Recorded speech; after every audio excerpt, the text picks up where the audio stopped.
Hello and welcome to a brand new Arseblog Arsecast right here on arseblog.com. How are you? Hope you're well.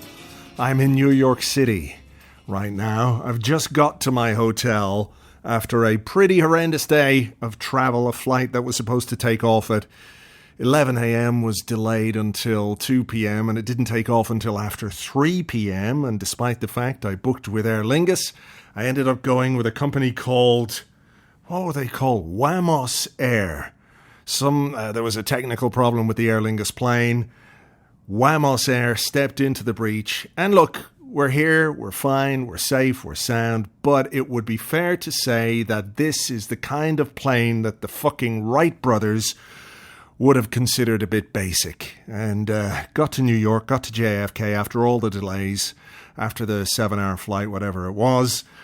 And there was nowhere to park the fucking plane. So we had to sit on the tarmac for over an hour. So it's been a hell of a day. It's 8 o'clock here in New York as I'm recording this, which makes it past 1 a.m., I think, Irish time. So, yes, to say I'm a bit tired and in need of a beer would be something of an understatement. So that's pretty much what I'm going to do.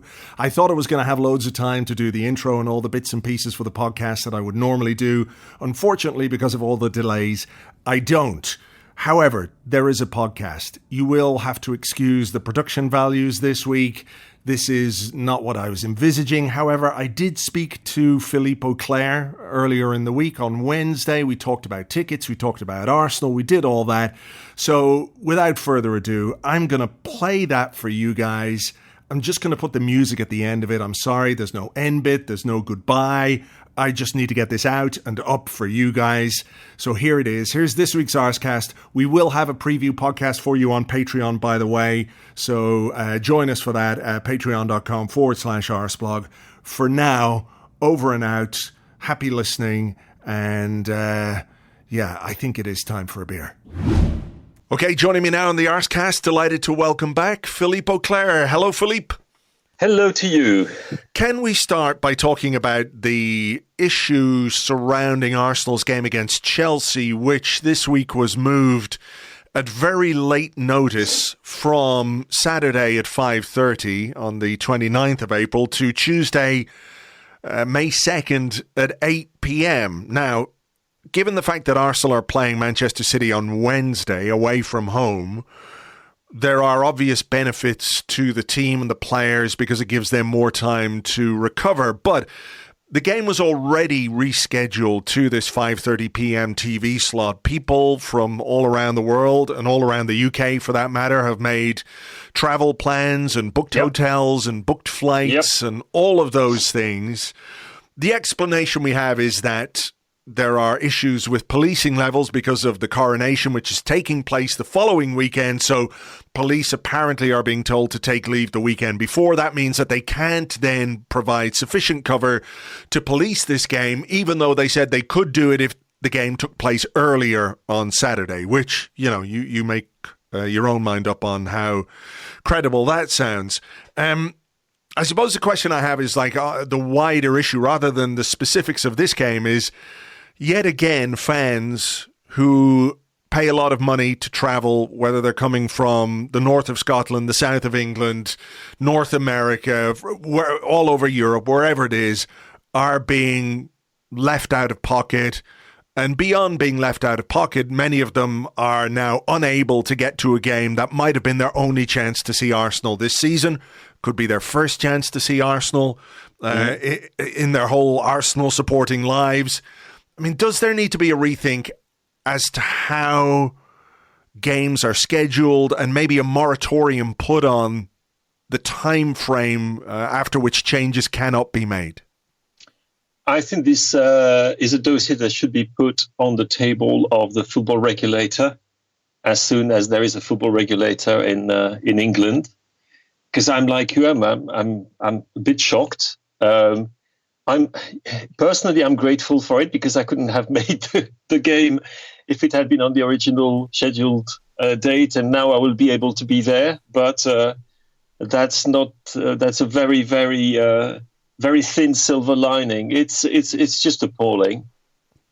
as you say, it's bad enough for the people who live, in Highbury and we'll have to reschedule things. But when you consider the amount of supporters we've got and genuine fans who are making huge efforts to come to a game, knowing how appallingly difficult it is to get tickets, and now how appalling the situation is with touting as well, which is one thing we should be talking about at some stage, Andrew. The situation with tickets at the Grove is simply unacceptable. We did have a conversation last week with Tim Payton from the Arsenal Supporters Trust about this on the podcast, so it is something we have addressed, but yeah, it is obviously a very, very big issue. Yeah, it is a huge issue, and the problem is that there is no compensation, no mitigation. I'll take an example, because I've literally just received an email from a music venue. I was supposed to go to a concert by Ron Carter, the great jazzer, who was unable to make the first gig. And then we were immediately asked by the venue if we wanted to have a full refund of the tickets, or if we wanted to be kept to keep our tickets and go to the next one. But there would be a full refund. Now, maybe not a full refund of our travel expenses, but at least there was a lot of... we were given plenty of time to make up our minds, and then there is mitigation in place. In this particular case, there isn't any.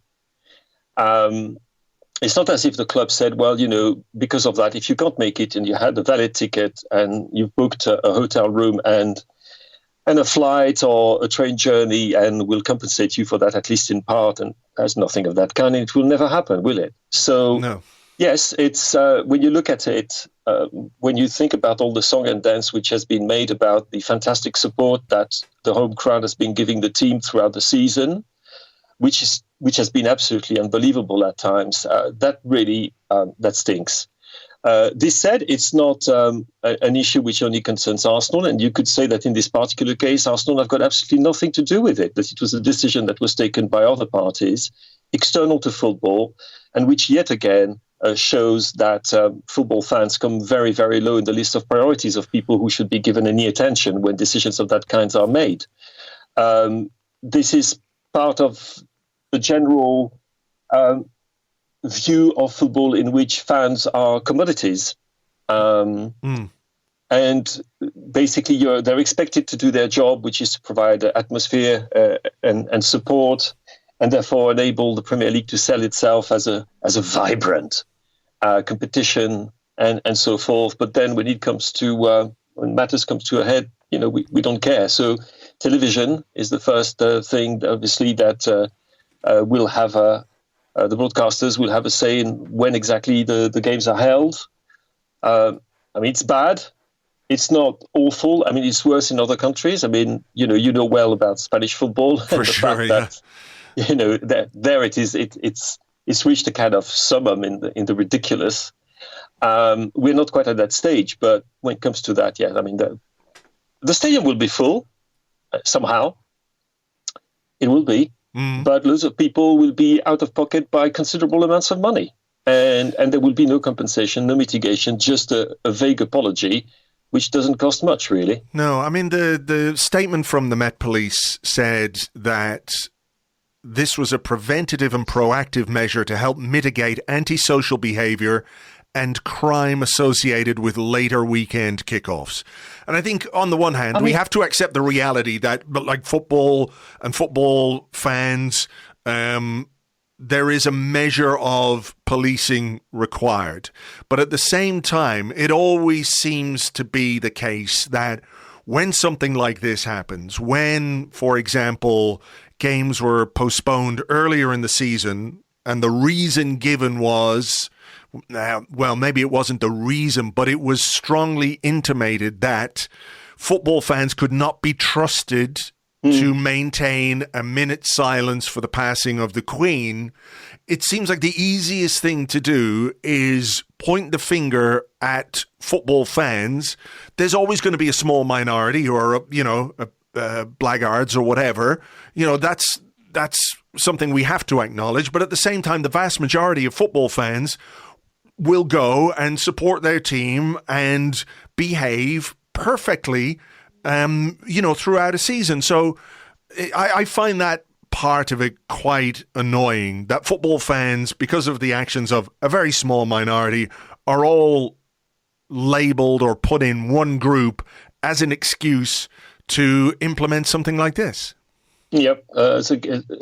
It's always the same principle, is that the actions of a minority serve as an explanation or a reason, a justification for actually imposing measures which affect absolutely every single one of us. That's unfortunately the way it goes. I would say particularly in England, but not just in England, but particularly in England.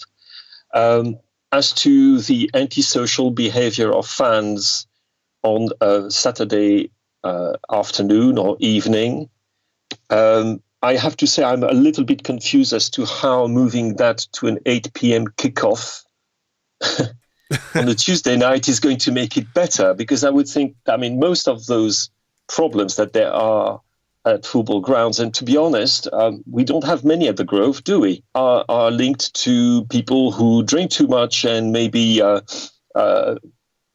do ingest other substances before the games, and therefore have a kind of behavior that is simply not acceptable. But how is that going to make it easier? I do not quite understand. 8 p.m. is even later. Some people will be really tanked up as well coming to that game. And okay, it's a London derby against one of our fiercest rivals, but it's not a fixture, despite what people would believe, which has created huge problems in the past. Sure. So the argument doesn't stand. And it looks really as if what the fans have to deal with was not even taken into the equation. Because surely if you were trying to take a balanced decision and say, okay, well, this is putting pressure on police forces, but police is saying, well, we could do it. Okay, fine. And on the other hand, you say, well, for fans, what are the consequences? Well, the consequences are, some cases, people will lose a lot of money. People won't be able to see their club. This goes for Chelsea fans, by the way, as well as for Arsenal fans. But that doesn't matter. In a way, fans can be taken out of the equation. It is part, I suppose, of a trend, which is more than a trend, which is a fact, that, again, fans are assets, commodities, chattel, which can basically be disposed of, be managed whichever way suit whoever takes the decision. And is there a way out of it? As I said, it's a dossier that should be on the regulator's table as soon as there is a regulator. How soon do you think there will be a regulator? Well, I have no idea, because the process, we have been told should be a quick one. But when you look at the document in more detail, you realize that there's an awful lot of leeway as to how the clubs will be able to carry on functioning the usual way, that self-regulation and dialogue and interaction will be at the heart of it. It won't be the regulator saying, well, from now on, you can't do that, guys. No, there will be consultation, blah, blah. So you can imagine it's going to take a long time. And, it's exactly the same thing as moving games to a day when you know that there are no trains on that particular line, which happens all the time. Yeah, for away fans, for example, like you get you have to play Newcastle at 8 p.m. on a Monday night, and the last train from Newcastle to London leaves at 7:45. Yes. Or you know perfectly well, because the TfL not TfL, but the Network Rail has announced that there will be works on the line between London and Manchester, or London and Liverpool, or whatever. On that particular day, you know that, but you still put the game on that day, knowing full well that people won't have a means to go there by public transport. I was looking, I saw the other day on Twitter somebody posting a little leaflet which had been done by Network Rail, or British Rail at the time. It was for an FA Cup game. It might have been between Leicester and Arsenal, actually a replay or something like that. Right. It doesn't really matter. But anyway, this was back in the 1970s. And the announcement was that because they had there was a replay between those two clubs, British Rail had decided to add extra services on that particular day to enable football fans to go to the ground. Crazy. And not only that, wait a minute. So there were two special trains, which is, and to be honest, these trains were a bit lively for those who have ever taken one of those services. But anyway, so British Rail even said, in case this goes to extra time or there's a delay, the train will wait at the station for an extra half hour. This was like 50 years ago, almost 40 years ago. And the price of the ticket return put in today's money was £12. Things have changed a little bit, haven't they? So privatization. Yeah. And so which is basically, this is the way public service should function, because it's a service for the public. Yeah. So it's all part, yes, as you say, of this, how would you call it?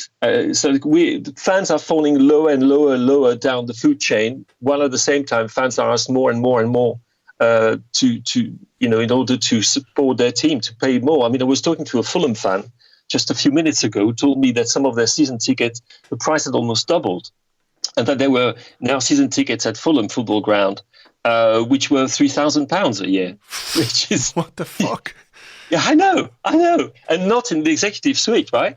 So, it is. At times, you just think, well, what can we do? I mean, there is nothing we can do. We're just caught in this spiral of exploitation, and people are only too keen to. Well, it's not that they're only too keen, but they don't have much of a choice, and they don't have much of a voice either. We are. I imagine if the same thing had been decided in Germany, I think actually the same thing would not have been decided in Germany. I don't think it would have happened, because the reaction would have been so brutal from the fan organizations, and also because they have some say in the way the football is run in their country. I don't think we would have this happening. So it's basically, yes, fans are pushed further and further and further to the periphery. And as a result, we see that a game which is now postponed to 8 p.m. On a weekday. Thank you very much, guys. Yeah, really appreciate it. Yeah, I mean, you think of people, I know that it's a case of caveat emptor and all the rest, but when you do buy tickets from some of these sites, I know there'll be people out there who don't have any sympathy for somebody who buys a ticket via one of these third-party websites, whatever it might be. They overpay because that's the only way they can get a ticket. It doesn't mean they're not genuine fans. It doesn't mean that their loss should be written off either. And that's that's part of the conversation that we had with Tim last week about tickets, about touts, about these third-party websites.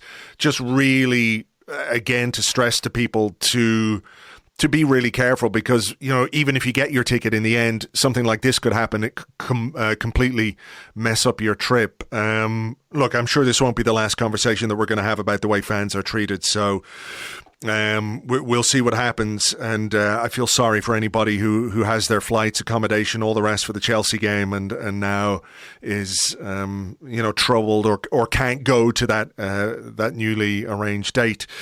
I do want to move on, though. I want to talk about Arsenal and where we are, and things since we last talked have been pretty good. They've been going well.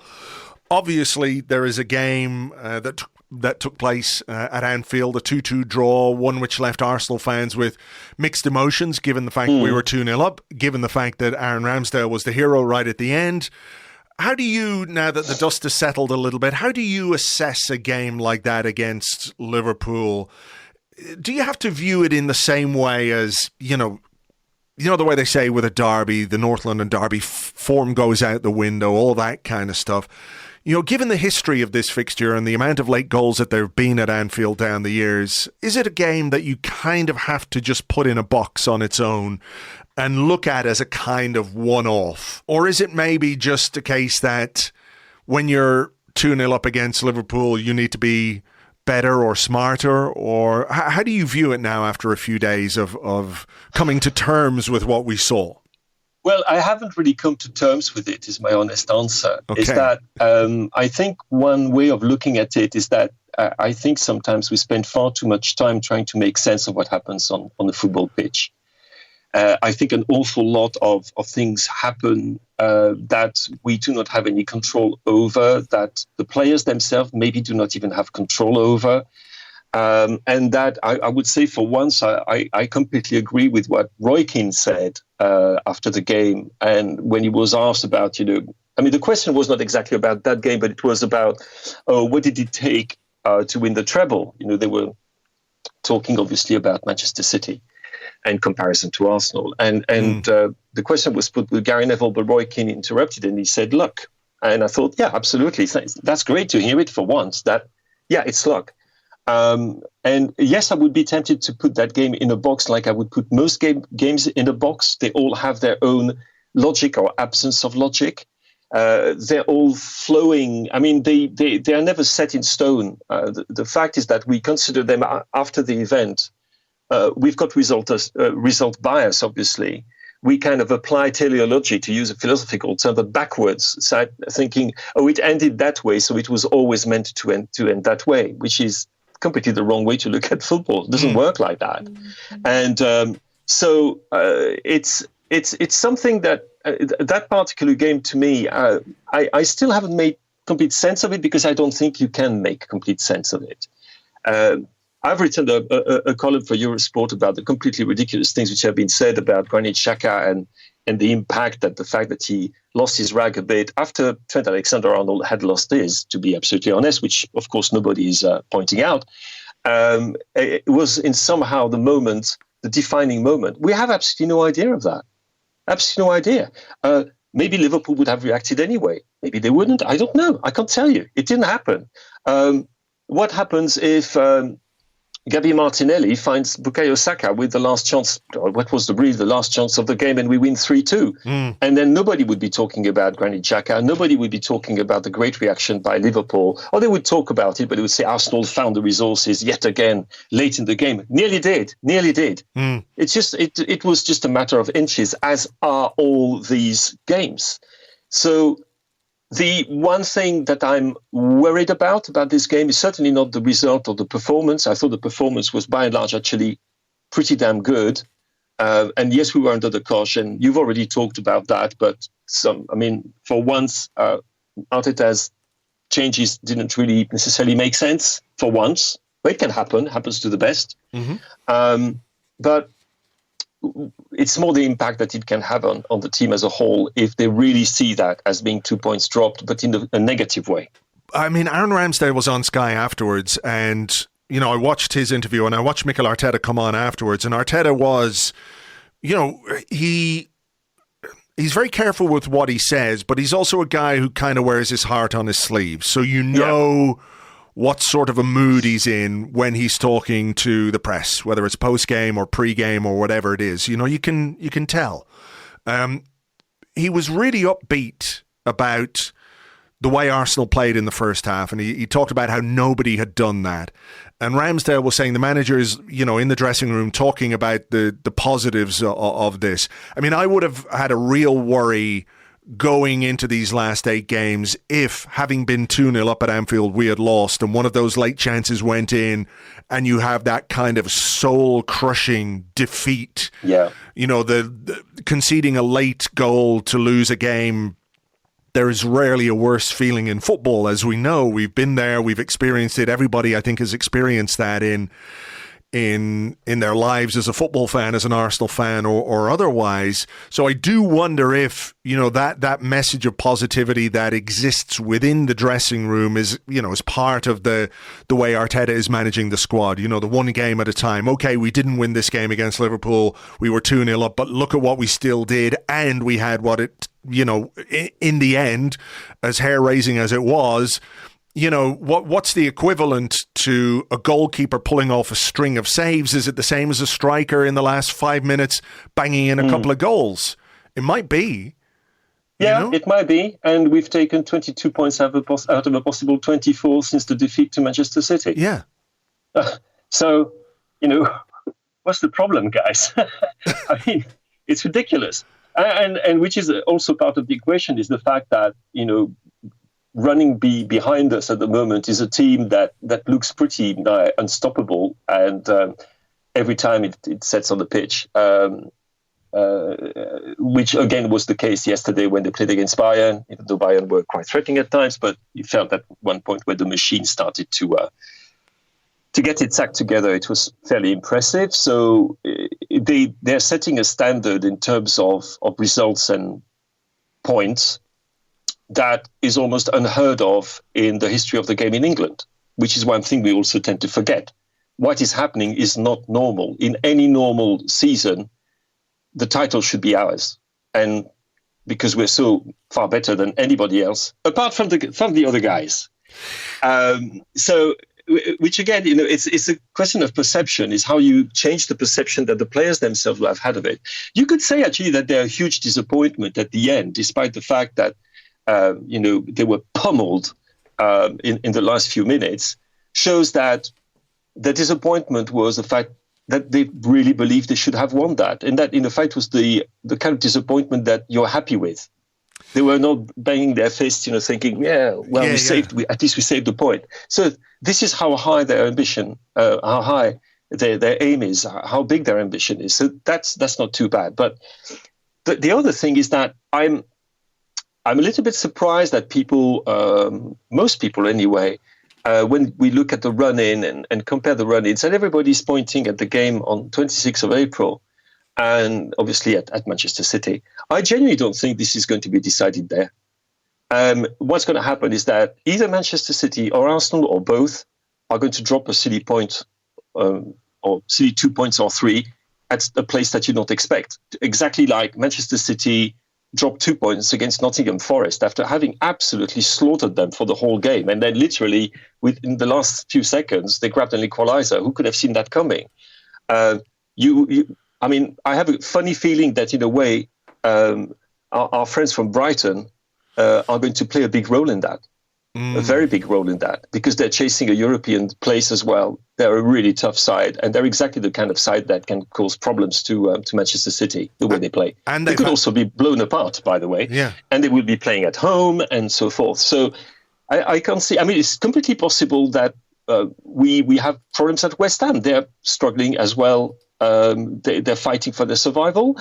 But it might be that, unbelievably, Leicester, who are also fighting for their survival, are able to take a point from City this weekend. It's we have the way we reduce, in a way, what's happening in the league to what is happening between the big clubs when they meet each other is very strange, especially in a situation where we're still 6 points ahead.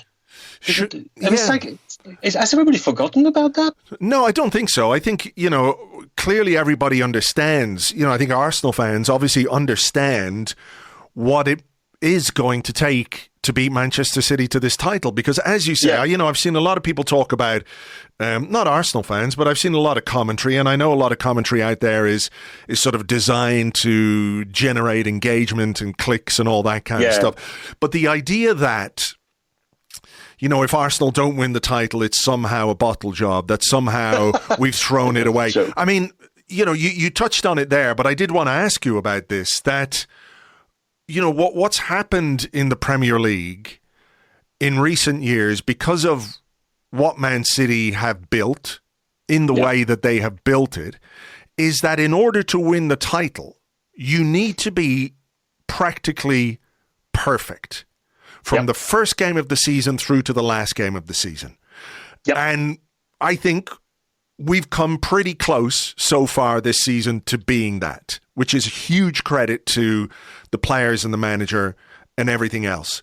But at the same time, it is an unrealistic sporting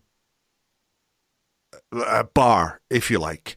You know what I mean? Yeah. For the bar to be set that high is, as you say, unrealistic. It's not normal in any legitimate, healthy sporting competition for that to be the case. Yes, but that's the way European football has turned. It was thus with, to beat Bayern in the Bundesliga, even if they've had their own problems this season, you have to be near perfect as well. And the fact is, nobody has been near perfect enough for the last, 10 years there.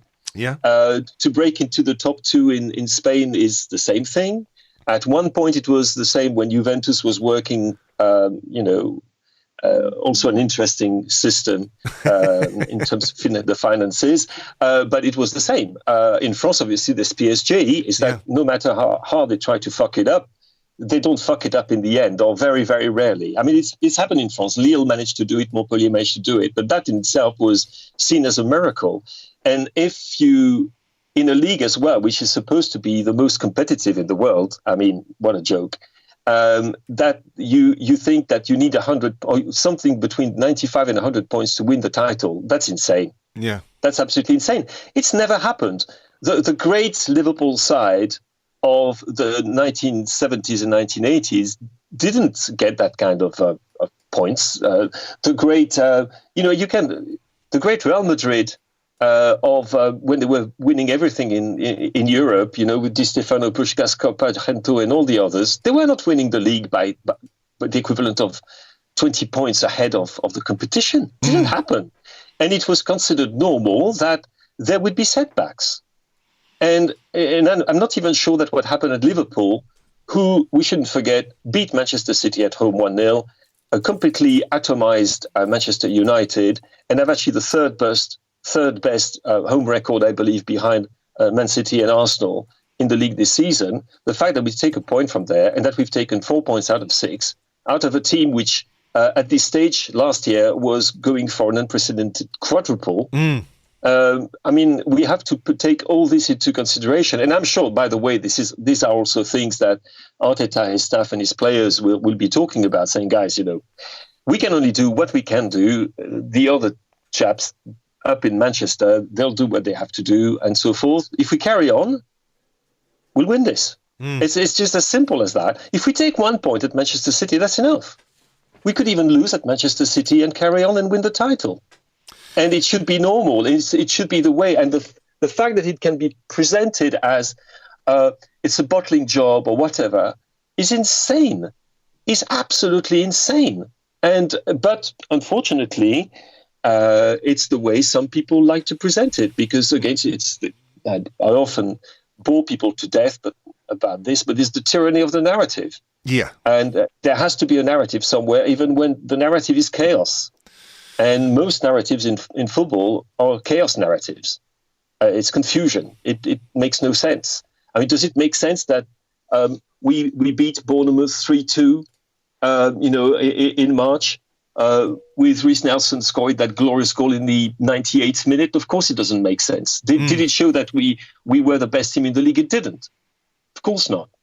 It just happened, and it just showed that this team has so much belief in itself and such talent and such momentum that they were able somehow to pull out, the rabbit from the hat. In other days, the rabbit stays in the hat. And in other days, there's no rabbit in the hat whatsoever to be pulled out. And let's just enjoy the ride. It's thrilling. I mean, we're living, that's the thing we have to remind ourselves. We're living at the moment one of the most thrilling seasons that I think any of us has actually ever lived. Supporting that club. And that is priceless. We're having more fun than the Man City guys. I hope so. I hope we have more fun. We are, because they're so entitled and so smart. Yes, yeah. That for them, it's normal. It's that they're disappointed if Erling Haaland doesn't score 7 goals in a game, I think. It's gone to that stage. And they're very good. I mean, it's not to disparage them. Whatever we think of the model, and I think everybody who listens to this will know what we think of the model and the way it's run, and that maybe at some point there will be a comeuppance for that, but we don't know. We can't say. But they are a phenomenal team. And the fact that we are ahead of them at the moment, well, what can I say? Well done, guys. I mean, you talked about hoping that someone like Leicester might take points off Man City. It is. Yeah, that might be actually helping beyond hope. I know. Look, I think, we know that it's possible. In football, anything is possible. But we also know it's unlikely. And I did want to ask you about some comments that Mikel Arteta made about the Premier League and whether it's the most competitive, that there's if this is the most competitive Premier League. And he said, for me, I've been in this league 21 years. I've never seen anything like this. He said, because of the level of the managers, the level of organisation, quality of teams, the individual quality of players, the capacity to change teams and players and formations. It's something nobody has seen before. And I do think that's interesting as we hold out hope that one of these teams that, on paper can't or shouldn't be able to take points off Manchester City will do exactly that, while we don't allow that to happen to us. But do you think that this strength of the Premier League, in that, like, there's no easy games, anyone can beat anyone, etc., but is that more evident this season in the bottom half of the table rather than the top half, given how tight it is down at the bottom? How many teams are still in this relegation fight, if you want to call it that? It does look a bit difficult for Southampton now. They're a little bit adjourned, but teams like Everton, like Forest, like Leicester, like West Ham, like Wolves, they're all down there. All of these teams have incredible players, an incredible array of talent, but because of how competitive this league is, they're being sucked into this relegation battle. Yeah, and what has changed, I think, the most is the fact that it used to be the case that teams that were promoted, for example, from the Championship, were immediately put as favourites for relegation the season after that. I'm not necessarily just talking about the Premier League era, but which is quite logical, But the way it works these days is quite different. I mean, look at the teams which at the moment are going to be promoted directly from the Championship. We've got Burnley and probably Sheffield United, right? Yeah. So you have two teams which in fact have been Premier League regulars over the past few seasons and who have been able to maintain their financial superiority at the lower level to keep hold of some of their players as well, which they didn't used to be able to in the past. So therefore, the border is blurred up to a point. It's blurred. And instead of having 4 or 5 teams fighting against relegation, you will have 8 or 9. And the mid-table has become a dangerous place to be in. I exaggerate when I say that, but look at Fulham, for example. At one point, we were all thinking, they're going for a place in Europe. The way they're working is fantastic. At the moment, the wheels seems to have, they're a bit wobbly, aren't they? Yeah. And again, talking to my Fulham friend this morning, he was saying, I'm not absolutely convinced that we're out of the fight against the regulation. And of course, it's the paranoia of the football fans. Sure, it's quite logical. I but think they've got 39 points and teams have been relegated with 42. We know that. It's very, very unlikely because there are so many behind them who are worse, in fact, than they are. Yeah. But it's the frame of mind has changed. And there is now this, the competition, yes, is absolutely fierce. Is that a good thing? Do you think it's a good thing for the Premier League? I think the best thing would be if that was the case at the top rather than the case at the bottom. I mean, we all like a relegation scrap. I mean, seen from the outside, sure, we enjoy that. But the fact is that there is now, whichever way we look at it, and since Leicester won the title, and it was a miracle in a very, very strange year when nobody was quite working all right. And maybe we missed a trick that season, by the way, ourselves. Yeah. But since then, it's been pretty much 2 teams, right? I mean, 3 because Chelsea doing what Chelsea does, up, down from one season to the next. But it's been Manchester City and Liverpool. And they're so far ahead of the rest. And, we're with them. We can expect that from next year onwards, unbelievably and for me unforgivably, Newcastle United is going to be allowed to carry on progressing and improving, getting better players, spending more hundreds of millions to get where they want to be. And then we have also the prospect of Manchester United doing exactly the same thing, if indeed, as we are told, even though there's a 3rd round of bidding, the Qataris are in pole position to take it. Well, we know exactly what's going to happen. So the whole thing of the competitiveness, it's actually quite revealing that every time we've got a game like this, Liverpool-Arsenal, which, by the way, we don't have very often, it was an astonishing and a fabulous game. And commentators, analysts, and people who try to sell the Premier League have every time to tell us this is what Premier League is all about. Well, no, not necessarily. The Premier League can also be about a crap 0-0 between, I don't know, Tottenham and Brentford. Well, actually, I think Brentford are exciting to watch, but yeah, Tottenham and Bournemouth, it can be, it can be anything. The Premier League is also that. Actually, most of the Premier League is actually not that thrilling. The results, can be a bit surprising at times, but the idea that it is a super competitive league in which there are no easy games is wrong. All the games are tough, and I think that we're also victim of another misperception. Is because it is true that the technical level, tactical level, and physical level is very, very high. That is true, and it's probably when you look at leagues as a whole, it is on this level. Yes, it is better and ahead of other leagues, but the level of engagement, the speed of the game makes us think that it is more competitive than it actually is, if you see what I mean. Mm. We get lost a bit in the chaos of it because it goes very fast, because it's crash, bam, wallop, all these sort of things. And then we think, oh, that's competitive. No, it's not competitive. It's just the teams are competing, yes, doesn't mean that they're competitive. There's a big difference between the two. And we... how many? I haven't got the table in front of me, but I should have a look. Actually, I should put the table in front of me. I mean, that should take me long, because at this stage of the season, I think it is quite unusual that we have. I'm looking at the bottom here. Okay, thank you. Oh dear, my computer is going mad. Well, maybe you've got the table in front of you. I have. And okay, sorry. Oh, here we go. Right, Southampton, who've been absolutely crap, still have 23 points. They're not Derby County of the good old days. Yeah. They're supposed to be the worst of the worst, and they've been pretty bad, but they might end up the season with more than 30 points. And so we've got 8 points between 13th and 20th place. That's nothing. That's absolutely nothing. Mm. And I can't remember in life of me of a season like that.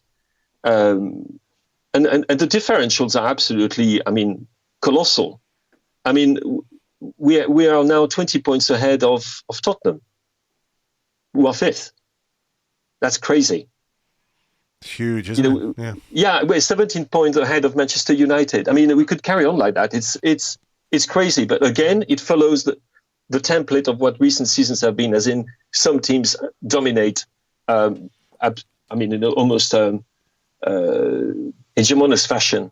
The league. It just happens this year. There are two teams that you wouldn't have expected to be in this top four, which is Newcastle United in third position at the moment, and ourselves at the top. Yeah. You wouldn't have expected that. But apart from that, there are some patterns which are repeated and which have to do with tactical excellence, yes, and all that, but especially with spending. So I think that what we're looking at is the only thing that I'm crossing everything that I'm not absolutely sure that we can replicate this kind of season. That's the only thing that bothers me or worries me a little bit. But when I look at it and I'm thinking, don't worry about it, just be happy. About what we're witnessing. Don't project yourself in the future. There's absolutely no point in that. Well, yeah, we've got enough to worry about between now and the end of this season without starting to worry about next season already. So the final thing I just wanted to talk to you about very quickly was the fact now that with Gabriel Jesus back, we have a striker who has returned from injury after a long scoring drought before injury. He's now got 3 goals in his last 4 games, or in the 4 games since he returned. And it gives Mikel Arteta a conundrum at times, but I'm sure one that he will absolutely relish, given that he's got Gabriel Martinelli, he's got Bukayo Saka, he's got Leandro Trossard. he has a 4-3 situation, assuming that these guys can stay fit, for the remaining 8 games. Is that the biggest possible positive that Arsenal can take into these final fixtures? Is the fact that they have players who can contribute and have contributed and who are able to contribute big goals in big games without us wondering where are these goals going to come from. And that's not even taking into account, Granit Xhaka, who scored a lot this season, Martin Odegaard, who scored a lot from midfield. And I do think there's a conversation to be had about those goals from midfield and how important they are, to a team in a season like this. But just to sort of round this off, this front four that he has got, finding the balance or finding the combinations for the specific games feels like this could be the key to success in the fixtures that we have coming up. I agree with you entirely, and I would add also, I have to say, I would add Emil Smith-Rowe to the equation. You never know, he might have a big contribution to make at some point, just like Reece Nelson made one against Bournemouth. So there are solutions there, and there are ways to actually chop and change. And of course, you can deploy Leandro Trossard as a shadow 9 or a fake 9. He offers something very difficult. I have to say, I absolutely love everything he does when he comes on the pitch. He has an instant impact on what he does, and it is different. He's a different kind of player to Bukayo Saka, for example. Sure. And Gabriel Martinelli as well. The thing is that these players also are players who can play at a number of positions. You can imagine Gabriel Martinelli playing down the middle. There's absolutely no problem. You can imagine Trossard playing at every single spot across the front three. And I would put it against Bukayo Saka to be able to do that as well, if he were asked to. I think he's talented enough for that. Whereas Gabriel Jesus can also play as a winger. You've got all these situations. And the reason why we are here is because we've scored 72 goals in 30 games. Now, I don't know how good your numbers are on this, but how long is it since we've been scoring at something like, it's quite crazy, 2.4 goals a game? Wow. Last season we scored 61 goals in 38 games. So, that's not anywhere close to that. I'm thinking even if you're going back to the glorious Wenger years, I think, I can't remember how many goals was the maximum, but I would imagine that we're going to go beyond that, no? I'll have a look at the Invincible season here. We scored, amazingly, in the Invincible season, we scored 73 goals in 38 games. I was going to say 74, yeah. But wow. We had I know. That's crazy. I think that gives the right perspective as to what we're doing at the moment. And when we're looking at the players we had going forward in attack in that great team, we had some of the greatest players in the history, not just of Arsenal Football Club, but of the English League, and you could say of European football. Wow. Yeah. That's exactly what I was pointing at. I was going to say 74 is 73, but it's remarkable. So, yes, I agree with you entirely. This is what the success is going to be built on, because there are going to be a few shaky moments at the back. We know that we're still not quite absolutely watertight. Sorry, you hear my sigh. It's because I've heard people criticizing Zinchenko, and I just sometimes, I'm not a violent person at all, but there are moments like in virtual terms, I think, could you just shut up because you were nutmegged? That's it. You're the worst left back we ever had in the history of the club. And I just, it makes me so angry, this kind of nonsense. But it's true that we too take risks, that, we sometimes we're a bit exposed. It's true that, it's risk reward, isn't it? And for most of the season, it's been more reward than risk. But you're going to get caught out from time to time. Yeah. In this league recently. The two most successful teams in this league have been Liverpool and Manchester City. Both of them are teams which actually do take quite large risks in the way they play. Even Manchester City. Liverpool too. Yeah. Sorry. I mean, I was going to say, I think Tim Stillman, I heard him talk about this, where basically, I think he said, Alisson is the goalkeeper who saved the most one-on-one situations. and that tells you, and this is with a defence with Van Dijk that's been held together, you know. So there is an element of, you know, you count on the quality of the players you have back there to bail you out when those situations arise. Exactly. The same way that we can thank Aaron Ramsdale for an absolutely magnificent performance, which, by the way, he found himself, I don't know, it's just crossed my mind, he found himself in those last few minutes in the same situation he used to find himself in the teams that he played for before. He's used to that. Yeah, he's used to mayhem in the box because he was the last rampart of defence in teams that were down for relegation, which were pummeled shot after shot after shot. And he relishes that. It's obviously absolutely loves it, and he's totally in his element. So yeah, it's everybody will have to play their part, but obviously it's upfront that we're looking for the solutions. Carry on scoring as many goals as we are, and we should be fine. Well, let's leave it to that front four to do the business, and fingers crossed they can do that. We'll leave it there for now. Philippe, as ever, great to talk to you. My pleasure.